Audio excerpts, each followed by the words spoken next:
네, 오늘은 히브리서 강의 마지막 시간입니다.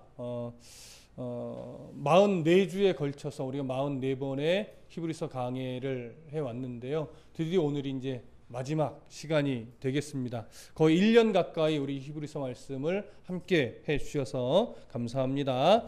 앞 시간의 내용을 조금 짚어보시면 저자는 이제 마지막 권면의 말을 하는데 그 마지막 권면이 어떤 내용이었냐면 교회를 세웠던 하나님의 말씀으로 교회를 이끌어갔던 옛 선지자, 그러니까 옛 지도자죠. 옛 지도자들을 기억하라였습니다.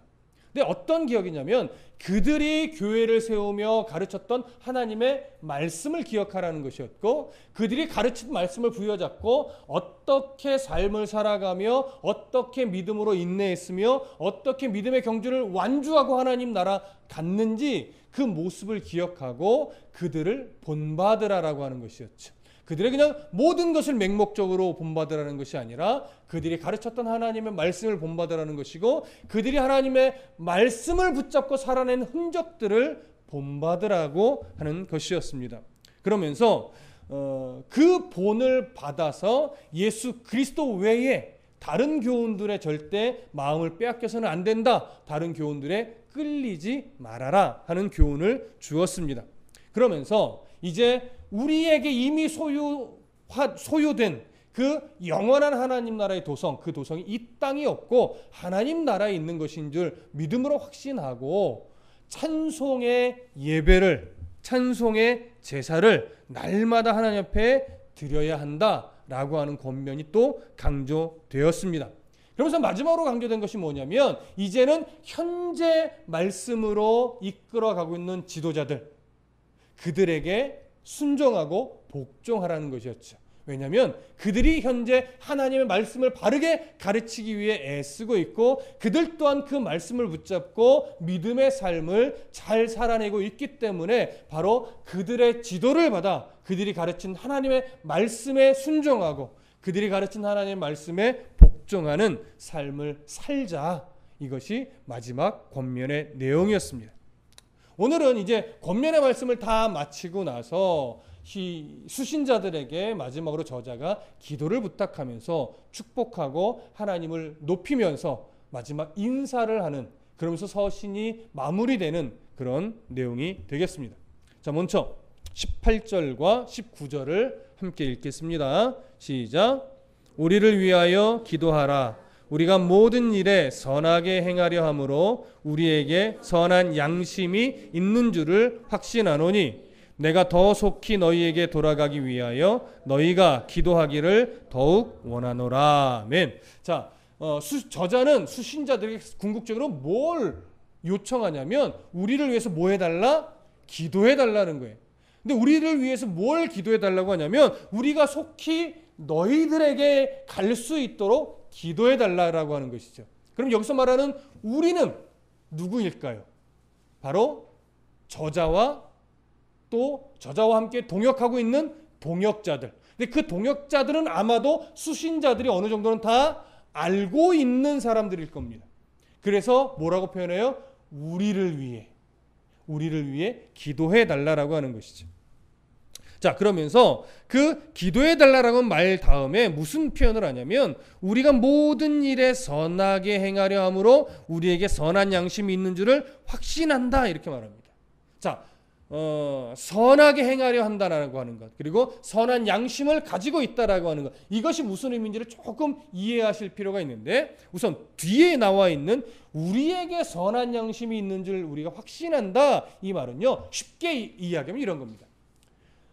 우리는 선한 양심, 하나님의 뜻에 순종하려고 하는 그런 마음의 태도를 가지고 있고 그 태도를 지금까지 잃어버리지 않으려고 노력했는데 하나님도 무엇일 거다? 인정하실 거다, 이 얘기예요. 이건 교만한 말이 아니라 얼마만큼 하나님 앞에서 하나님의 뜻에 순종하기 위해 애써 왔는지를 여기서 보여주는 거예요. 얼마나 우리가 노력했는지. 하나님 앞에 우리가 부끄럽지 않으려고 무지하게 애를 써왔다. 하나님의 뜻에 순종하기 위해서. 그래서 그 중심을, 그 태도를 지금까지 잃지 않고 뭐라고 했냐면 우리가 모든 일에 선하게 행해왔다라고 해요. 그러면 모든 일에 선하게 행했다는 거, 어떤 일을 행했다는 걸까요? 착하게 살아왔다는 걸까요?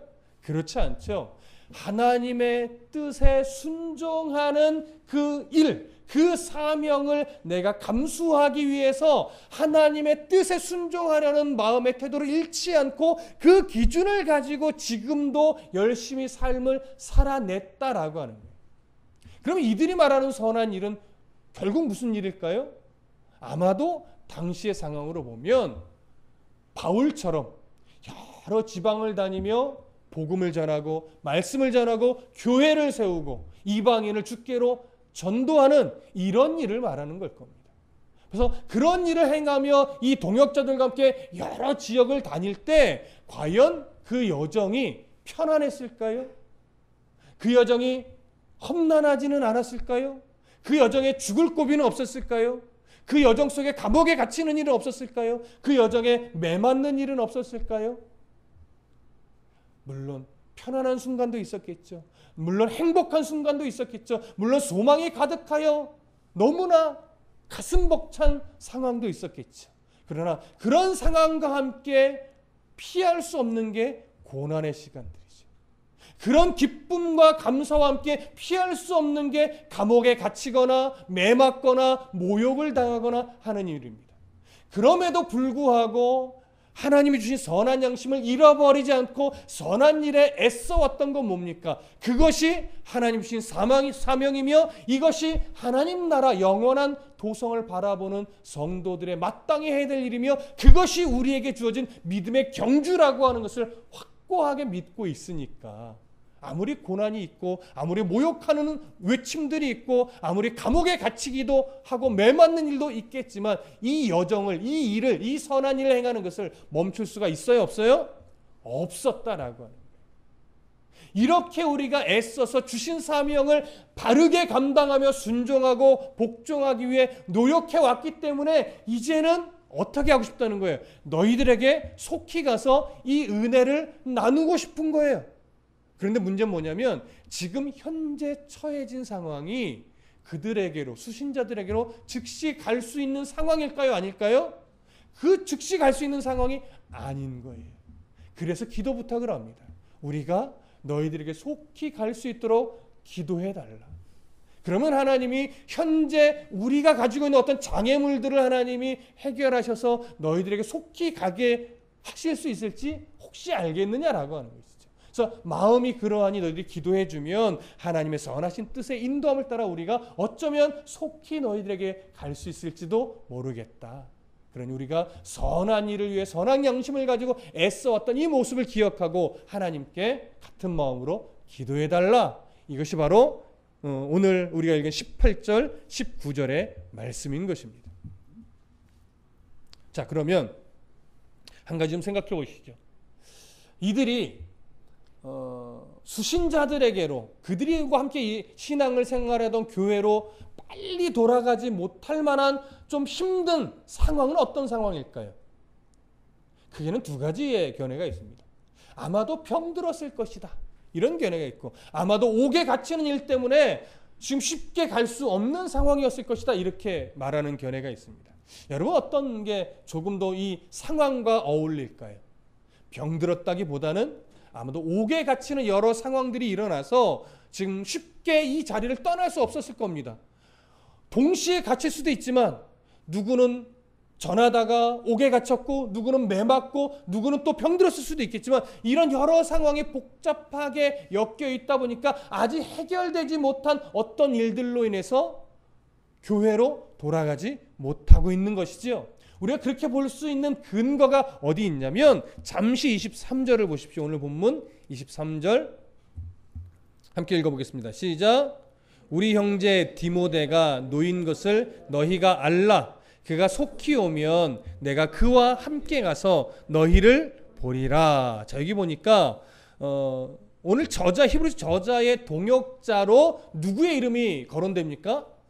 디모데의 이름이 거론돼요. 뒤에서 말씀드리겠지만 바울의 참 아름다운 동역자였던 디모데가 지금 히브리서에서는 이 저자의 동역자로 나오는데 이 동역자인 디모데가 어떻게 됐다라고 알려줘요?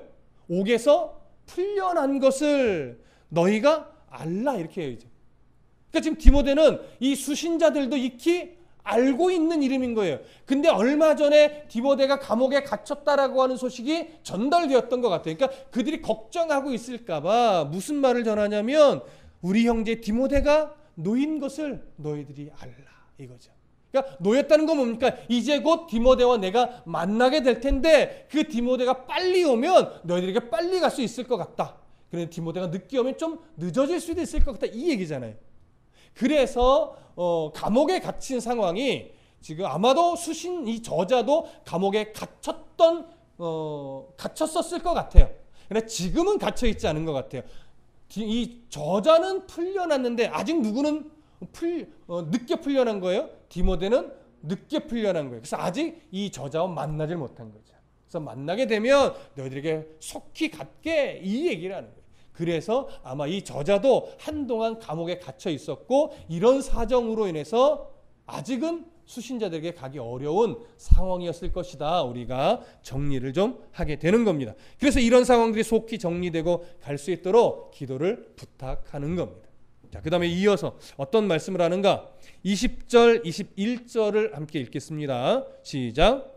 양들의 큰 목자이신 우리 주 예수를 영원한 언약의 피로 죽은 자 가운데서 이끌어내신 평강의 하나님이 모든 선한 일에 너희를 온전하게 하사 자기 뜻을 행하게 하시고 그 앞에 즐거운 것을 예수 그리스도로 말미암아 우리 가운데서 이루시기를 원하노라.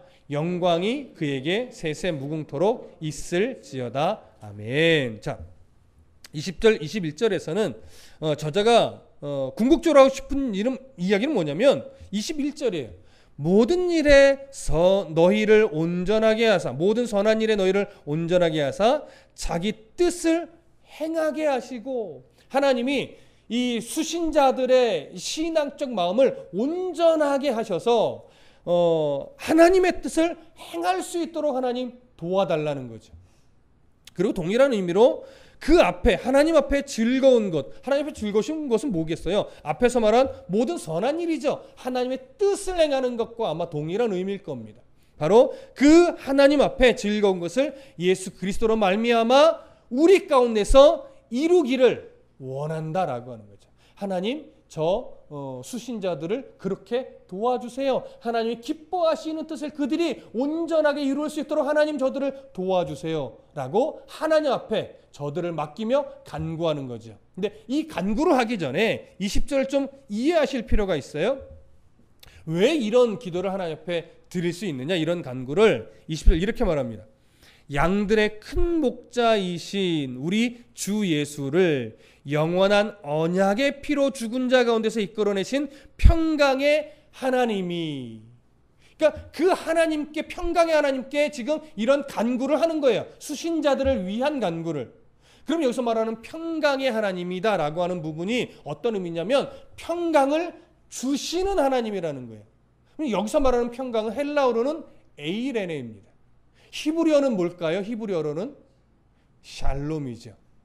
에이레네, 샬롬, 둘 다 평화 또는 평강이라는 의미인데, 중요한 건 여기서 말하는 평화, 여기서 말하는 평강은 아무런 일도 일어나지 않는 어떤 평안한, 안전한 이런 환경적 상태, 이걸 말하는 게 아니죠. 여기서 말하는 평화, 평강은 무엇으로 인한 평화입니까?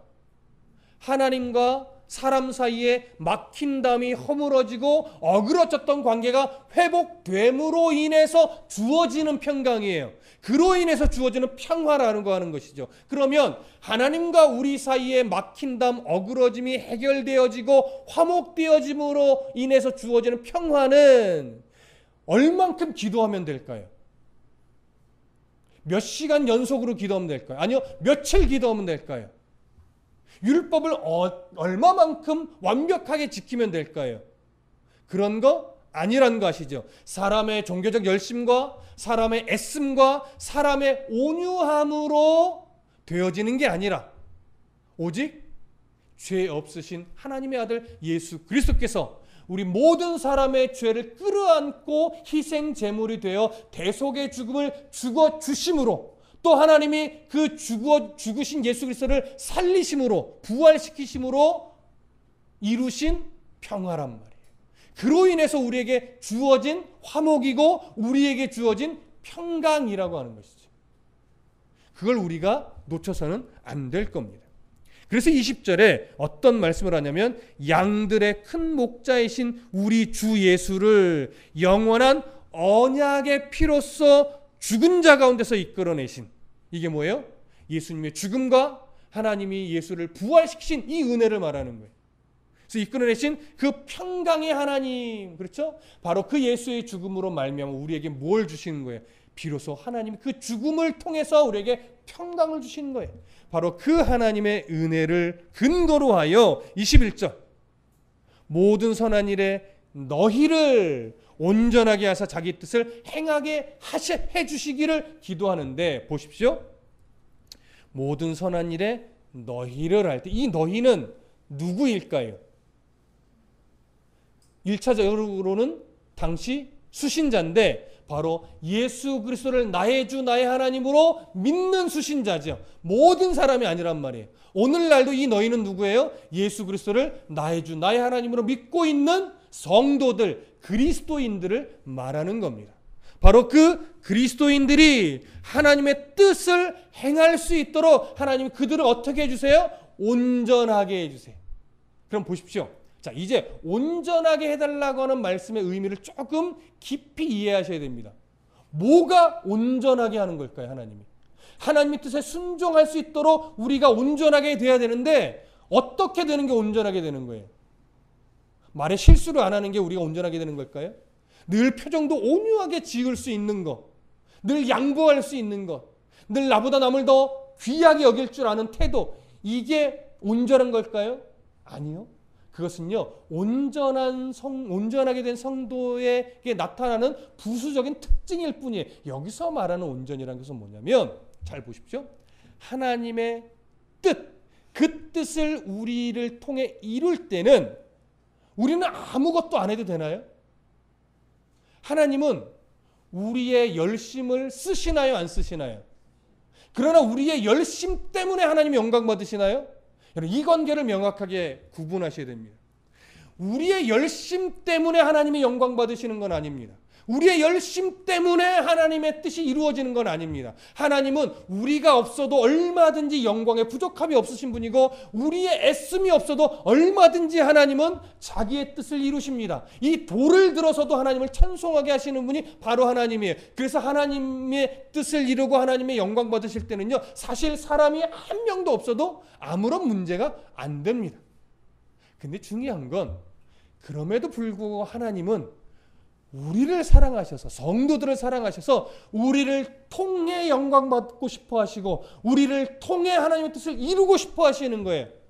그래서 하나님의 뜻을 이룰 때는요, 항상 우리의 책임이라는 것이 있습니다. 우리가 해야 될 일들이 있죠. 우리가 해야 될 일들에 있어서 우리가 책임을 다하지 않는 태도를 갖고 있으면 하나님의 뜻은 이룰 수 없습니다. 오히려 하나님은 그래, 너 안 해도 돼. 난 다른 사람 쓸 수 있어. 얼마든지 이러실 수 있는 분이에요. 사람이 안 하려고 그래. 내가 동물 쓸 거야. 동물로도 영광 받으실 수 있어요. 동물도 안 해. 내가 돌로 나 영광 받을 거야. 얼마든지 이럴 수 있어요.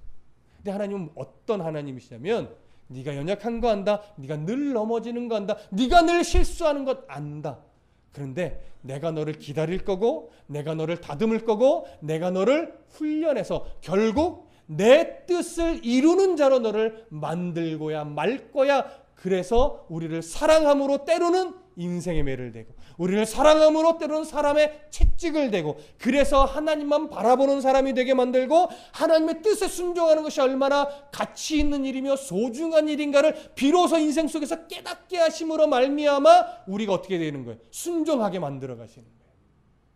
복종하게 만들어 가시는 거예요. 그래서 결국 우리를 통해서 이루고 싶은 하나님의 그 뜻이 결국 이루어지게 하시는 하나님입니다. 그런 태도, 그런 마음을 배우는 것, 그렇게 훈련되어지는 것, 그게 뭐예요? 온전하게 되어지는 거예요. 그렇게 여기서 말하는 온전은 완전이 아니에요.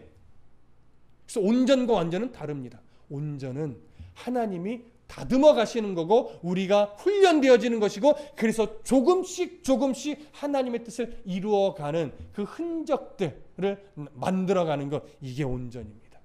그러니 연약한 자도 얼마든지 온전하게 하나님의 뜻을 이룰 수 있어요, 없어요? 있어요. 건강이 나쁜 사람도 온전하게 하나님의 뜻을 이룰 수 있어요.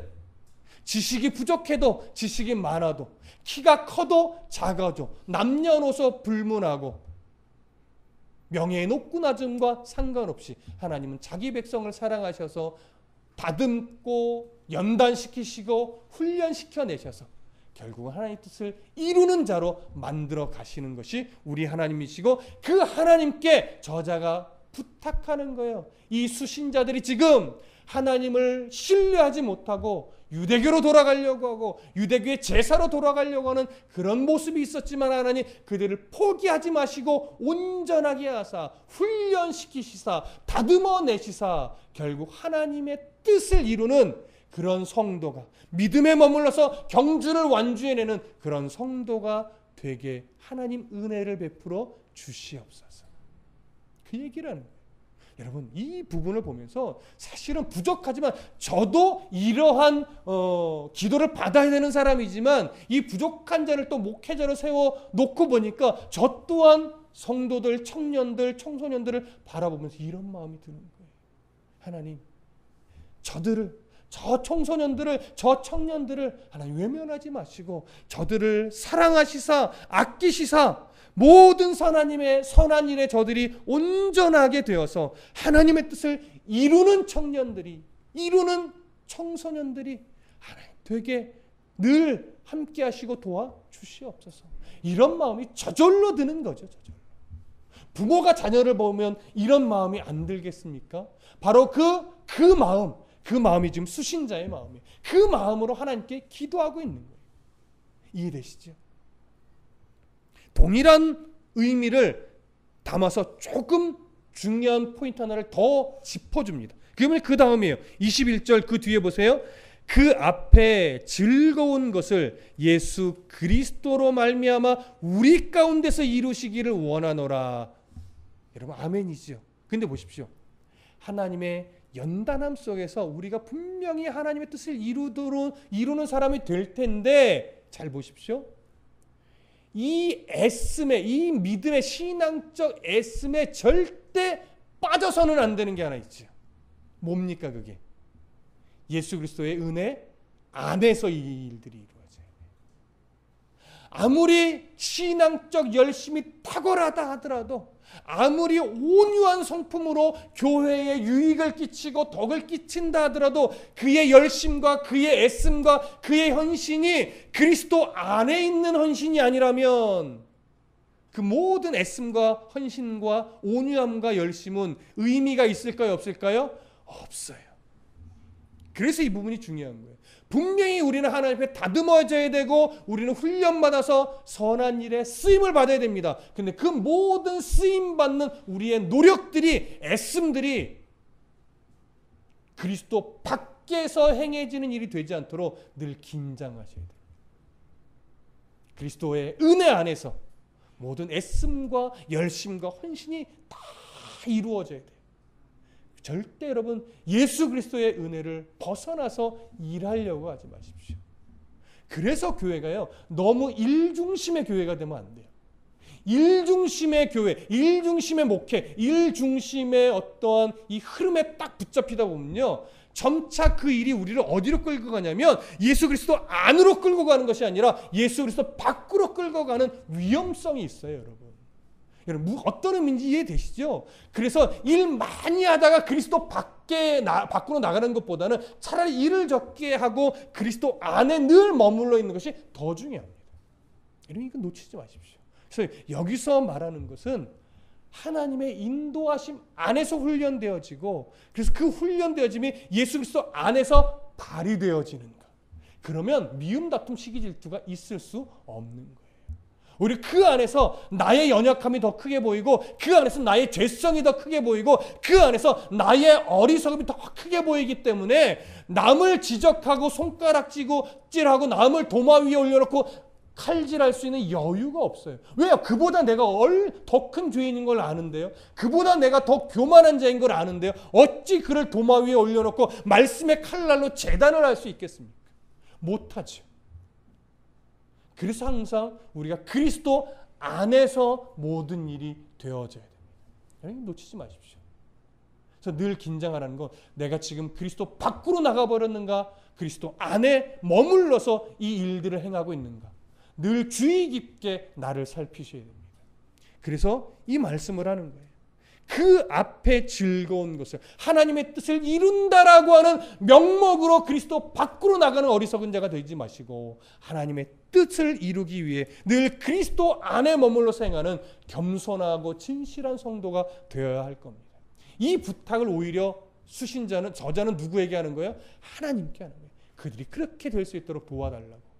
그러면서 모든 영광을 하나님께 올려드립니다.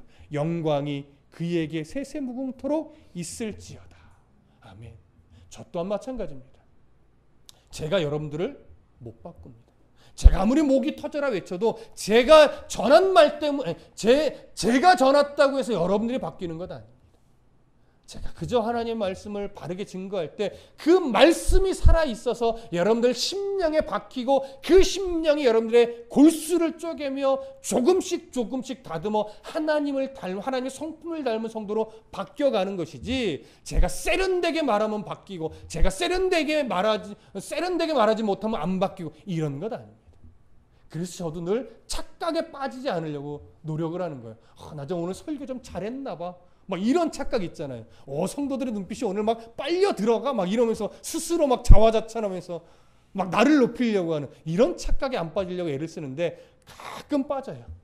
가끔 나 오늘 좀 설교 잘했나 봐. 그럼 집사람한테 물어보면 그래 잘했어 뭐 이렇게 반응하면 좀 실망이 되죠. 나 별로 잘한 거 아니구나 막 이렇게. 근데 그런 것들이 뭡니까? 하나님께만 집중하기 위해서 하나님이 가르치시는 거거든요. 하나님이 세워가는 거고. 우리 저나 여러분들이나 그걸 놓치시면 안 돼요. 여러분 저를 통해서 이태희 목사 오늘 설교 참 좋았어 이게 아니라, 이태희 목사의 설교를 통해서 오늘 또 하나님을 발견했어, 오늘 또 하나님의 마음을 발견했어, 이 소리가 나와야 돼요. 그래서 가끔은 목사 오늘 설교 좋았습니다 라고 하면 고맙기는 한데, 설교가 좋았다는 건 하나님을 만났다는 것이죠? 라고 묻고 싶을 때가 있는 거예요. 귀에만 재밌었다는 얘기인지 정말 하나님의 마음을 발견했다는 얘기인지 이게 가끔 헷갈릴 때가 있습니다. 그래서 여러분 제 마음을 정말 기분 좋게 해주시려면요, 오늘 목사님 설교를 통해서 이런 하나님을 발견했어요, 이렇게 말씀해 주시면 아마 저는 하늘을 날아갈 거예요. 무슨 말씀 이해되시죠? 자, 그렇게 하나님께 모든 영광을 저자는 올려드렸습니다. 그러면서 22절 함께 읽겠습니다. 22절 시작. 형제들아 내가 너희를 권하노니 권면의 말을 용납하라. 내가 간단히 너희에게 썼느니라. 자, 수신자들을 형제로 부르면서 내가 너희에게 권하노니 권면의 말을 어떻게 하래요? 용납하래요. 여기서 말하는 권면의 말은 어떤 말일까요? 아마도 히브리서 1장부터 13장까지에 담겨있는 그 모든 메시지일 겁니다. 근데 그 모든 메시지를 어떻게 하래요? 용납하래요. 그 모든 메시지가 하나님의 뜻 안에 있는 말씀임을 인정하고 그것을 너희가 인정하고 받아들여서 그 말씀대로 순종하는 그 애씀이 나타나기를 바란다는 거죠. 결국 어떻게 하라는 거예요? 우리가 거의 44절을 살펴봤지만 결론은 하나였어요. 뭐예요? 유대교로 좀 돌아가지 말아라. 율법의 속죄제사로 돌아가지 말아라. 예수 그리스도를 나의 주 나의 하나님으로 섬기는 그 믿음의 자리에 머물러 있고 이 믿음의 경주를 끝까지 달려가기 위해 오늘 결심을 좀 해라. 너희들의 지도자들이 가르쳤던 것도 그것이고 그들이 믿음의 경주를 완주하며 끝까지 죽을 때까지 믿음을 지켜낸 것도 그것 때문이고 지금 지도자들이 가르쳐온 것도 바로 그거다. 그러니 유대교로 돌아가려고 했던 마음들을 이제는 완전히 버리고 하나님의 말씀을 배워서 어떻게 하라고요? 그 권면을 용납하라. 그리고 믿음의 경주를 함께 달려가자. 결국 그 얘기입니다. 우리가 40주 이상을 받지만 결국 그거예요. 유대교로 돌아가지 말라. 저는 여러분에게 결국 하나입니다. 돈이 전부라고 따라가지 말라는 거죠. 대학이 전부라고 그것만 메어서 예수도 뒤로 하고 좋은 대학을 추구하고 예수도 뒤로 하고 직장, 명예, 인기 이것을 우선순위로 놓고 달려가는 어리석음을 범하지 말라고. 그러면 지옥 가 이거는 아니에요. 여러분 저는 여러분들이 지옥 갈까 봐 걱정하지는 않습니다. 근데 다만 세월이 지나서 하나님 앞에 후회할까 봐 그게 안타까운 거예요. 내가 왜 조금 더 일찍 주님을 알아서 조금 더 하나님이 기뻐하는 가치를 우선순위에 두고 내가 이 열심을 왜 하나님께 드리지 못하고 허무한 돈에 인생을 바쳤을까? 허무한 그 명예에 바쳤을까? 허무한 노후 대책에 그냥 전 모든 인생의 정력을 왜 거기에만 쏟았을까? 이걸 10년이 지나 20년이나 3, 40년이 지나서 후회할까 봐 이 얘기를 하는 거예요. 여러분 지옥 갈까 봐 하는 얘기가 아닙니다. 특히 여기 있는 청소년들, 여러분들은 아직 이 말이 귀에 안 들어올 수 있어요. 그런데 여러분들이 지금 이해 안 되는 부모님에게 물어보면 엄마는 이해돼? 하면 엄마는 아마 완전히 이해되지 이러실 거예요. 무슨 말씀인지 알겠습니까? 돈은 아무리 벌어도 돈으로는 만족이 되지 않습니다. 아무리 높은 자리에 올라가도 그 자리가 만족을 주지 않습니다. 여러분 우리나라 지금 정치계 또 대통령들의 과거에 나타난 결과적 모습만 봐도 알잖아요. 도대체 명예가 어디까지 올라가야 만족할 수 있을까요? 또 보십시오. 도대체 몇백억을 자기 소유로 삼아야 만족할 수 있을까요? 세상을 돌아보니까요. 수백억, 수천억을 가져도 다 만족하지 못하는 것 같아요. 대통령을 해도 만족하지 못하는 것 같아요. 그런데 예수 그리스도를 바르게 만나면 그분이 내 인생의 최종 목적지로 정확하게 잡혀 있으면요. 만족된, 감사한 그런 삶이 되더라고요. 그러니 내가 오늘 참 기쁘게 행복하게 감사함으로 산다면 저 높은 정치권에서 뭐 세상 권력을 쥐락펴라한들 그들보다 누가 더 행복하겠어요? 우리가 더 행복하죠. 높은 명예권세 붙잡고 맨날 전전긍긍하며 사느니 오늘 우리가 하나님과 동행하며 행복한 삶을 산다면 그게 가장 가치 있고 귀한 일이죠. 이 땅에서만 그러겠습니까? 저 하나님의 나라에서는 진짜 큰 복이, 영원한 복이 기다리고 있는데 그걸 어찌 물질, 명예, 인기 이런 것과 맞바꿀 수 있겠습니까? 그러지 말아야 되는 것이죠. 그래서 이 권면의 말을 용납하라고 하는 이 간절한 마음이 담겨 있는 거예요. 그리고 좀 웃긴 말을 하나 해요. 뭐라고 말해요? 내가 간단히 너희에게 썼다 이렇게 말합니다. 여러분 이게 좀 이해가 되세요? 간단히 썼대요. 우리는 1년 정도에 거의 1년에 걸쳐서 이걸 살펴보는데도 어려운데 그리고 이걸 그냥 읽어도 아마 1시간은 흘러갈걸요. 이해하면서 읽으려면. 근데 저자는 뭐라고 말해요? 내가 간단히 썼대요. 이게 좀 아이러니컬하긴 해. 간단히 쓴 걸 우리는 1년 동안 공부를 했어요. 그렇죠? 아마 이건 저자가 난 정말 하고 싶은 말이 얼마나 많았는지 아냐라고 하는 걸 거예요. 그러나 내가 압축해서 정말 하고 싶은 말만 꼭 필요한 말만 했다. 아마 이걸 겁니다. 뭐 분량으로 작다라고 하는 의미보다는. 자, 이런 간절한 마음이 우리에게도 고스란히 전달되어질 수 있기를 간절히 바랍니다. 23절 함께 읽겠습니다. 시작. 우리 형제 디모데가 노인 것을 너희가 알라. 그가 속히 오면 내가 그와 함께 가서 너희를 보리라. 앞에서도 말씀을 드렸지만 바울의 동역자였고 바울의 영적 형제였던 디모데가 이제는 저자와 동역의 관계에 있었고 수신자들과도 나름 깊은 관계가 이미 형성되어 있었던 것 같습니다. 그래서 그들에게 이 디모데의 안부를 전하면서 그가 이제 옥에서 풀려났으니 나와 만나면 이제 속히 너희에게 갈게. 조금만 기다려줘라. 이런 이야기를 합니다. 그러면서 이제 24절과 25절 함께 읽겠습니다. 시작. 너희를 인도하는 자들과 및 모든 성도에게 문안하라. 이달리아에서 온 자들도 너희에게 문안하느니라. 은혜가 너희 모든 사람에게 있을지어다. 아멘. 거의 설교적 형식으로 모든 1장부터 13장까지가 되어져 왔는데 이제 13장 끄트머리 와서는 전형적인 편지의 형식으로 서신을 마무리합니다. 자, 너희를 인도하는 자들과, 이건 뭐예요? 주로 당시에는 가정교회 형태로 여러 교회가 하나의 공동체를 이루고 있었을 테니까 그 가정교회의 지도자들을 말하는 걸 겁니다. 그래서 몇 명인지는 알 수 없으나 너희를 인도하는 가정교회의 여러 지도자들과 및 모든 뭐예요? 성도들에게 무난한데, 안부를 묻는 거죠. 그러면서 또 누구도 무난한다, 안부를 전한다고 하냐면 이달리아에서 온 자들도 너에게 무난하느니라 이렇게 말합니다. 이달리아에서 온 자들이 누구일까? 사실은 학자들 간에 크게 두 가지 견해로 나누어지기는 합니다. 이달리아는 오늘날의 이탈리아를 말하는 거죠. 로마가 있는 곳을 말하는 겁니다. 그래서 이 편지를 로마에서 지금 쓰고 있다. 그래서 로마에 있는 사람들을 말하는 거다. 이렇게 말하기도 하고, 어떤 다른 또 한 견해는 지금 로마에 있는 사람들에게 이들이 지금 로마에서 함께 신앙생활 하다가 이 저자와 함께 이 전도 여행에 함께 동참했기 때문에 함께 여행을 하다가 이달리아에 있는 함께 신앙생활하던 그들에게 우리 안부도 전해주세요 해가지고 안부를 전하는 걸 것이다, 이렇게 보는 견해가 있습니다.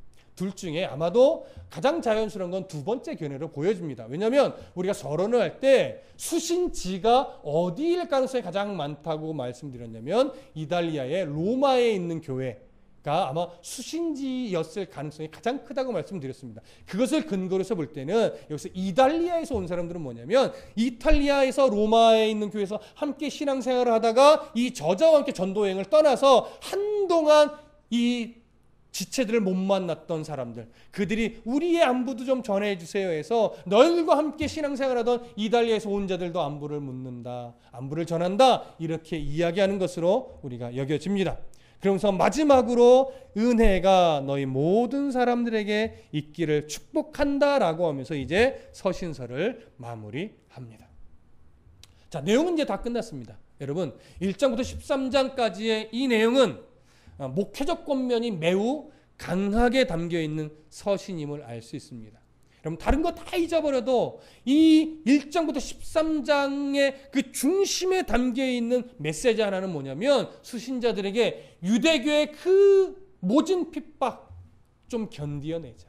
그리고 그들의 회유에도 불구하고 마음을 견고하게 붙잡아서 유대교의 속죄제사로 돌아가지 말라라고 하는 것이었어요. 이미 너희들이 소유한 이 영원한 하나님의 나라에 대한 이 소망, 이거 잃어버리지 말자는 것이에요. 그래서 하나님 나라에 대한 소망을 끝까지 가슴에 담고 믿음의 경제를 끝까지 완주해내자. 이런 믿음의 태도, 이런 용기, 이런 순종, 이 태도를 함께 붙잡고 주님이 우리를 부르실 그때까지 우리 함께 그리스도 안에서 신앙의 삶을 살아가자. 이것이 결국 히브리서의 결론이었습니다. 중심 메시지였습니다. 이 부분을 이번 주에 이렇게 정리를 하면서 어제 좀 어디 장례식장에 좀 갔다 오다가 아내랑 이제 찬양을 쭉 듣는데, 찬양을 듣다가 한 찬양의 후렴구 가사에 이렇게 좀 가슴에 이렇게 쭉 들어왔어요. 그 가사가 이제 아까 불렀던 찬양의 후렴구입니다. 예수 늘 함께 하시네라는 후렴구에 이런 마음이 있어요. 눈을 들어 주를 보리 이 또한 지나가리라. 주어진 내 삶의 시간 속에 주의 뜻 알게 하소서. 이 가사가 오늘 히브리서 저자의 권면의 메시지와 거의 동일하지 않는가, 이런 생각이 들었던 거예요. 유대인의 핍박, 유대인의 회유가 정말로 그들을 유대교로 돌아가게 만드는 데는 사실 큰 영향을 미쳤죠. 왜? 진짜 힘들었으니까. 진짜 그 회유가 돌아가고 싶은 마음을 갖게 했으니까. 이렇게까지 내가 신앙생활을 할 필요가 뭐가 있어라고 하는 생각이 정말 들만하니까 인간적으로 이해가 되거든요. 그러나 눈을 들어 주님을 보고 그 마음을 보고 그 십자가의 은혜만 깊이 볼 수 있다면 그 핍박의 시간들도, 그 고난의 순간들도, 그 회유도 결국은 어떻게 되리라는 거예요? 결국 지나간다는 얘기예요. 여러분, 이 땅에서 삶이 안 힘들겠습니까? 여러분들 한 분 한 분 인생 속으로 들어가면 여러분 안 힘들어요?